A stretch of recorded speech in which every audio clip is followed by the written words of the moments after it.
Prologue. From the colonial era to the Pacific War. To the people of Papua New Guinea. During the colonial era, Europeans were figures of fear. The colonial rulers who arrived from Europe would throw things onto the ground when giving them to the locals. They behaved like masters, forcing plantation workers to labor up to 18 hours a day like slaves. Some islanders were even severely punished simply for accidentally seeing white women changing clothes.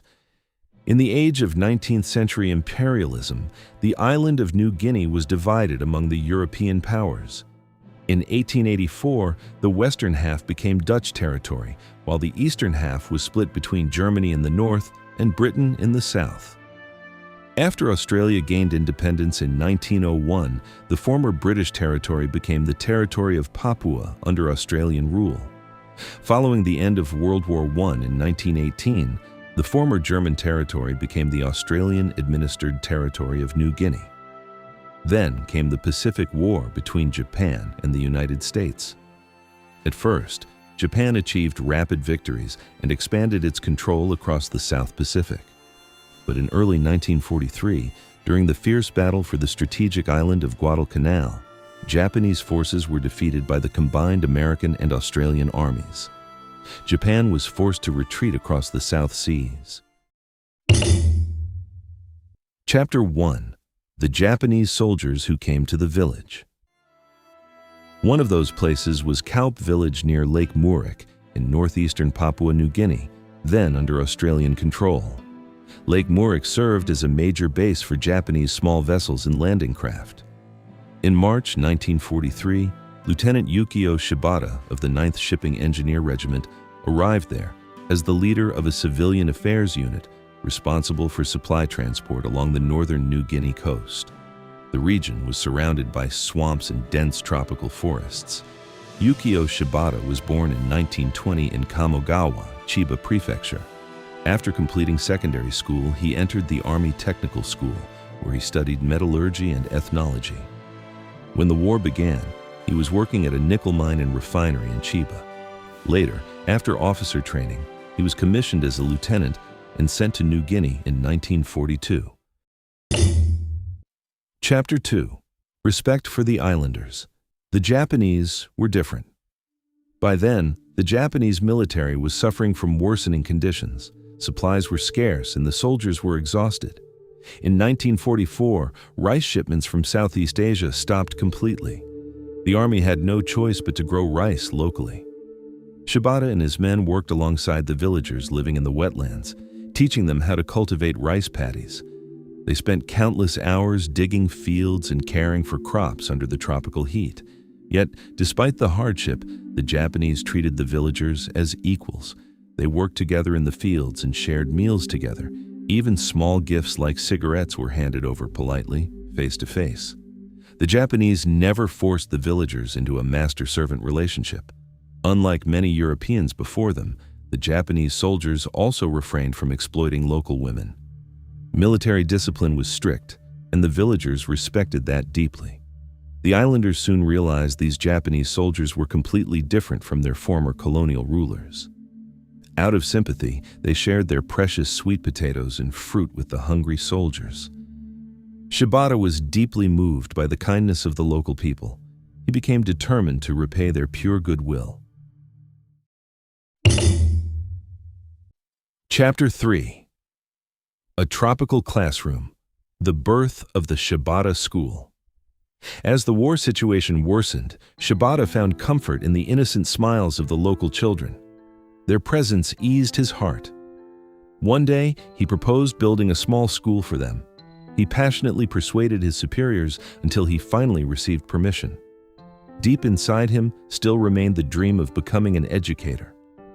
With the villagers' help, he raised coconut tree pillars and roofed the structure with banana leaves. Together they built a simple improvised school. Later, it would become known as the Shibata School. At first, there were fewer than 20 students. The barefoot children stared at Shibata with curious eyes. Using a stick, he wrote numbers in the sand and taught them to count. He carved alphabet letters onto wooden boards for lessons. He told them the Japanese folktale Momotaro and softly sang the children's song, Akatombo, or Red Dragonfly. The children sang along and gradually memorized the melody. Even now, I can still hear that sunset song, some of his former students later recalled. Among them was one particularly bright boy. That child would later become Michael Somare. Not yet even 10 years old, he eagerly copied Japanese writing and learned simple greetings. "Sensei, what is this flower called?" Hearing the boy's innocent voice, Shibata smiled. For a brief moment, he was able to forget the reality of war. Chapter 4. Your future must be decided by you. Shibata taught the children more than reading and writing. One day after class, he quietly spoke to young Somare. "One day your country must become independent. You must decide your nation's future yourselves and build it with your own hands." Those words sank deep into the boy's heart. At the time, he could not fully understand their meaning. But many years later, Somare reflected on them. "That Japanese teacher showed me the direction of my life. Without his words, I would not be who I am today." For Shibata, those words came from the depths of his soul. On the battlefield, he suffered from seeing human beings divided into enemies and allies, killing one another. That was why he wanted to leave the children with something different, an understanding of peace and pride as human beings. Chapter 5. Farewell and the Passing of Time. In 1945, the war ended. Shibata became a prisoner of war under the Allied forces. After being interned locally, he safely returned to Japan. Meanwhile, young Somare grew up to become a schoolteacher, then a journalist, and eventually entered politics. In a land still deeply influenced by Western colonial powers, he continued to advocate for national independence. At the heart of his beliefs remained the teachings of the Japanese teacher he had met during the war. In 1975, Papua New Guinea achieved independence. With overwhelming public support, Michael Somare became the nation's first prime minister. During his inaugural speech, he reportedly said, "In my heart lives a seed once planted by a Japanese man." Chapter 6. A Dramatic Reunion. After 40 years.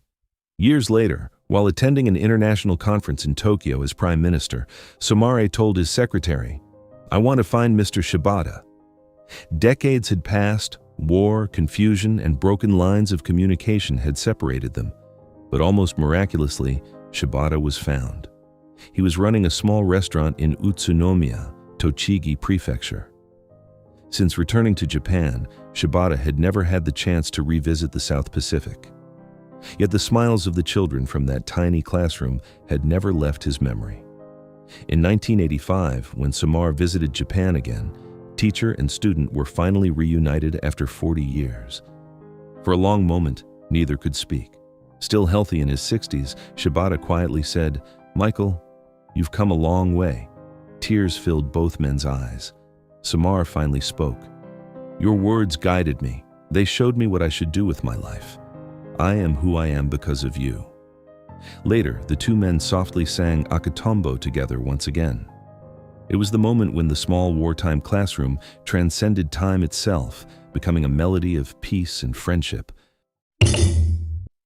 Chapter 7. An Eternal Bond. The Grand Cordon of the Rising Sun. 30 years later, in 2015, Somare was awarded the Grand Cordon of the Order of the Rising Sun by the Japanese government.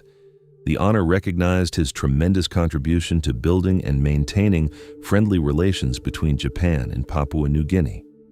It is one of Japan's highest decorations awarded to foreign nationals.